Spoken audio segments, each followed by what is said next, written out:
আন্তর্জাতিক ভূ রাজনীতিতে আজ এমন কিছু খবরের বিশ্লেষণ নিয়ে আমরা হাজির হয়েছি যা পুরো মধ্যপ্রাচ্য এশিয়ার ক্ষমতার সমীকরণ সম্পূর্ণ বদলে দিতে পারে। প্রথমেই থাকছে এক অভাবনীয় জোটের খবর। ন্যাটো স্টাইলের সামরিক চুক্তিতে এবার একজোট হলো সৌদি আরব, তুরস্ক এবং পাকিস্তান। ঐতিহাসিক মক্কা চুক্তির শর্ত একেবারে স্পষ্ট। এই তিন দেশের যে কোনো একটির ওপর হামলা মানে তিন দেশের ওপরই সামরিক হামলা। যুক্তরাষ্ট্রের ওপর নির্ভরতা কমিয়ে রিয়াদের এই নিজস্ব সামরিক শক্তি বলয় তৈরির পদক্ষেপে কি ভাবছে তেহরান? আর ইসরায়েল, সংযুক্ত আরব আমিরাত ও ভারতের মতো দেশগুলো কেন এই নতুন জোটকে নিজেদের জন্য মারাত্মক হুমকি বলে মনে করছে? অন্যদিকে আসাদ পরবর্তী সিরিয়ার অত্যন্ত গোপন পারমাণবিক স্থাপনা সাইড 99 নিয়ে শুরু হয়েছে চরম উত্তেজনা। সেখানকার বিপজ্জনক ইউরেনিয়াম যেন কোনো গোষ্ঠীর হাতে না পড়ে, সেজন্য ইসরায়েল যখন আবারও বিমান হামলা ছক করছে, ঠিক তখনই মার্কিন মধ্যস্থতায় সেখানে নতুন কি চুক্তি হলো? আর সর্বশেষ খবরে থাকছে পারস্য উপসাগর ও হরমুজ প্রণালীতে আমেরিকা ও ইরানের স্নায়ুযুদ্ধের সর্বশেষ পরিস্থিতি। ইরানের ড্রোন ও মিসাইলের হামলায় মাত্র একদিনে যুক্তরাষ্ট্রের খরচ হয়েছে প্রায় ২,৫০০ কোটি টাকা। ফুরিয়ে আসছে প্যাট্রিয়ট মিসাইলের মজুত। হরমুজ প্রণালী বন্ধের কড়া শর্ত দিয়ে রেখেছে তেহরান। যুদ্ধের এই ডামাডোলের মাঝেই কাতার ও পাকিস্তানের মধ্যস্থতায় পর্দার আড়ালে আসলে কি নিয়ে আলোচনা চলছে? বিশ্ব রাজনীতির এই জটিল মেরুকরণ এবং আন্তর্জাতিক সংবাদের পেছনের খবরগুলোর বিস্তারিত বিশ্লেষণ নিয়ে আজ আপনাদের সাথে আছে মেমর ফারুক। চলুন শুরু করা যাক। দর্শক, সৌদি আরবের মক্কায় সৌদি যুবরাজ মোহাম্মদ বিন সালমান, তুরস্কের প্রেসিডেন্ট রিসেপ তাইয়িপ এরদোয়ান এবং পাকিস্তানের প্রধানমন্ত্রী শেহবাজ শরীফ স্বাক্ষর করেছেন ঐতিহাসিক মক্কা চুক্তি। এই চুক্তির সবচাইতে চমকপ্রদ দিকটি হচ্ছে এর একটি বিশেষ ধারা।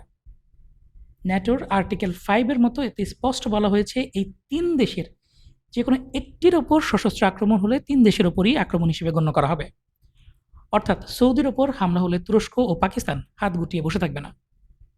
আবার তুরস্ক বা পাকিস্তানের বিপদেও সামরিক শক্তি নিয়ে পাশে দাঁড়াবে রিয়াদ।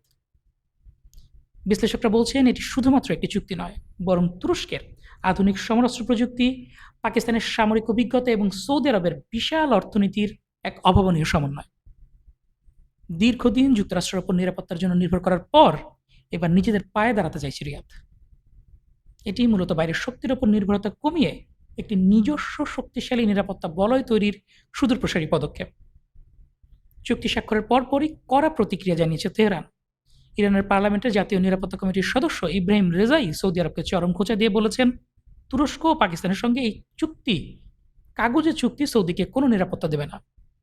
তিনি আরো বলেন, যুক্তরাষ্ট্রের ওপর ভরসা করে যেমন তারা নিরাপত্তা পায়নি, তেমনি অন্যদের ওপরেও নিরাপত্তা ভিক্ষা না করে সৌদির উচিত নিজেদের পরিস্থিতি ঠিক করা। তবে ভিন্ন সুর দেখা গিয়েছে তুরস্কে অবস্থিত ইরানের দূতাবাস এবং ইরানের পররাষ্ট্র মন্ত্রণালয়ের মুখপাত্র ইসমাইল বাঘাইয়ের বক্তব্যে। ইসমাইল বাঘাই বলেন, তেহরান এই চুক্তিকে নিজেদের জন্য কোনো হুমকি মনে করছে না। চুক্তিটি ইরানের বিরুদ্ধে লক্ষ্যবস্তু করে করা হয়েছে এমন আশঙ্কা পুরোপুরি খারিজ করে দিয়েছে ইরান। তেহরান মনে করে তুরস্ক, পাকিস্তান ও সৌদি আরবের সঙ্গে তাদের ধর্মীয়, ঐতিহাসিক ও সভ্যতাগত নিবিড় সম্পর্ক রয়েছে। মধ্যপ্রাচ্যের দেশগুলো উপলব্ধি করছে যে যুক্তরাষ্ট্র সহ বাইরের শক্তির নিরাপত্তা ব্যবস্থার উপর আর আস্থাশীল থাকা যাচ্ছে না। ফলে বহিরাগত হস্তক্ষেপ ও ধ্বংসাত্মক তৎপরতা এড়িয়ে আঞ্চলিক দেশগুলো নিজেদের সক্ষমতার ভিত্তিতে বিকল্প নিরাপত্তা কাঠামো তৈরি করছে, যাকে ইরান ইতিবাচক পরিবর্তনের ইঙ্গিত হিসেবে দেখছে। মক্কা চুক্তিকে কেন্দ্র করে এই অঞ্চলে দুটি স্পষ্ট ভূ রাজনৈতিক বিভক্তি দেখা দিয়েছে। একদিকে চুক্তি সমর্থক তুরস্ক, সৌদি আরব এবং পাকিস্তান, অন্যদিকে চুক্তি বিরোধী চাপ সৃষ্টিকারী ব্লক সংযুক্ত আরব আমিরাত, ইসরায়েল ও ভারত। ইসরায়েল, সংযুক্ত আরব আমিরাত এবং ভারতের সমন্বিত কূটনৈতিক চাপের মুখে পড়ে মিশর কোনো এক পক্ষে অবস্থান না নিয়ে শেষ পর্যন্ত মক্কা চুক্তি থেকে নিজেকে দূরে রাখার সিদ্ধান্ত নিয়েছে। তুরস্ক, সৌদি ও পাকিস্তানের মধ্যকার এই চুক্তিকে একটি শক্ত সামরিক ও রাজনৈতিক সুন্নি জোট হিসেবে দেখছে ইসরায়েল, যা ভবিষ্যতে ইসরায়েলের আঞ্চলিক নিরাপত্তা কৌশলে বড় চ্যালেঞ্জ তৈরি করতে পারে বলে ইসরায়েল ধারণা করছে। মক্কা চুক্তি মূলত মধ্যপ্রাচ্য ও এশিয়ার দেশগুলোর বাহ্যিক নির্ভরতা কমিয়ে স্বনির্ভর আঞ্চলিক নিরাপত্তা ও প্রভাব তৈরির একটা প্রয়াস। ইরান এই উদ্যোগকে বহিরাগত প্রভাবমুক্ত মধ্যপ্রাচ্য তৈরির কৌশল হিসেবে দেখলেও ইসরায়েল এবং তার পশ্চিমা বা ইউরোপীয় মিত্ররা একে তাদের ভূ রাজনৈতিক নিয়ন্ত্রণের বড় ধরনের হুমকি হিসেবে বিবেচনা করছে। দর্শক, চলুন এবার সিরিয়ার গোপন পারমাণবিক প্রকল্পের বিষয়ে জেনে আসি। সিরিয়ায় সাইট 99 নামে একটি অত্যন্ত গোপন পারমাণবিক স্থাপনা রয়েছে। সেখানে সাবেক রাষ্ট্রপতি বাশার আল আসাদের আমলের পারমাণবিক কর্মসূচির কিছু কাঁচামাল, যেমন প্রসেসড ইউরেনিয়াম বা ইউরেনিয়াম হিউলোকেক জমা ছিল। যুক্তরাষ্ট্রের মধ্যস্থতায় এখন সিরিয়া, ইসরায়েল এবং আন্তর্জাতিক পরমাণু শক্তি সংস্থা IAEA এর মধ্যে একটি চুক্তি রয়েছে বা হতে যাচ্ছে। সেই চুক্তি অনুযায়ী ওই বিপজ্জনক পারমাণবিক উপাদানগুলো সেখানে আর না রেখে সম্পূর্ণ নিরাপদে সরিয়ে ফেলা হবে। সিরিয়ায় আসাদ সরকার পতনের পর সেখানকার পারমাণবিক কাঁচামাল যাতে কোনো গোষ্ঠী বা বর্তমান সিরিয়ান সরকারের হাতে না পড়ে, সেজন্য ইসরায়েল স্থাপনাটির প্রবেশপথে বোমাবর্ষণ করে তা বন্ধ করে দেয়। ইসরায়েলের স্পষ্ট বার্তা ছিল, এগুলো না সরানো হলে তারা আবারও হামলা চালাবে। সম্প্রতি ইসরায়েলি নজরদারিতে দেখা যায় ওই স্থাপনার আশেপাশে কিছু সন্দেহজনক তৎপরতা চলছিল। ইসরায়েল আশঙ্কা করে যে সিরিয়ার নতুন সরকার হয়তো তুরস্কের সহায়তায় সেই উপাদানগুলো বের করার চেষ্টা করছে। এতে ইসরায়েল পুনরায় বিমান হামলার প্রস্তুতি নিতে থাকে। নতুন করে সামরিক হামলা হলে ওই অঞ্চলে বড় ধরনের সংঘাত তৈরির আশঙ্কা ছিল। তাই যুক্তরাষ্ট্র দ্রুত হস্তক্ষেপ করে ইসরায়েলকে সামরিক পদক্ষেপ থেকে বিরত রাখে এবং বিষয়টি আন্তর্জাতিক পরমাণু শক্তি সংস্থা IAEA এর কূটনৈতিক টেবিলে নিয়ে যায়। যুক্তরাষ্ট্রের মধ্যস্থতায় কূটনৈতিক পথ বেছে নেওয়ার ফলে সিরিয়ার অভ্যন্তরে ইসরায়েলের নতুন একটি বড় ধরনের বিমান হামলা ঠেকানো গিয়েছে। আসাদ পরবর্তী নতুন সিরিয়া সরকার যে আন্তর্জাতিক নিয়মকানুন মেনে চলতে এবং মধ্যপ্রাচ্যে অপ্রয়োজনীয় সংঘাত এড়াতে প্রস্তুত, এই চুক্তিতে সম্মতি দেয়া তার একটি বড় প্রমাণ। ইসরায়েলের প্রতিক্রিয়া থেকে স্পষ্ট যে তারা সিরিয়ায় তুরস্কের যে কোনো ধরনের সামরিক বা পারমাণবিক প্রভাব নিয়ে অত্যন্ত সতর্ক এবং উদ্বিগ্ন। চুক্তিটি স্বাক্ষর হলেও এর বাস্তবায়ন এখনো শুরু হয়নি। যুক্তরাষ্ট্র আশা করছে আগামী কয়েক মাসের মধ্যেই, হয়তোবা চলতি বছরের শেষ নাগাদ, IAEA এর তত্ত্বাবধানে সাইটটি থেকে সব পারমাণবিক উপাদান সফলভাবে সরিয়ে নেওয়া সম্ভব হবে। দর্শক, এবারে ইরান আমেরিকা যুদ্ধ প্রসঙ্গ।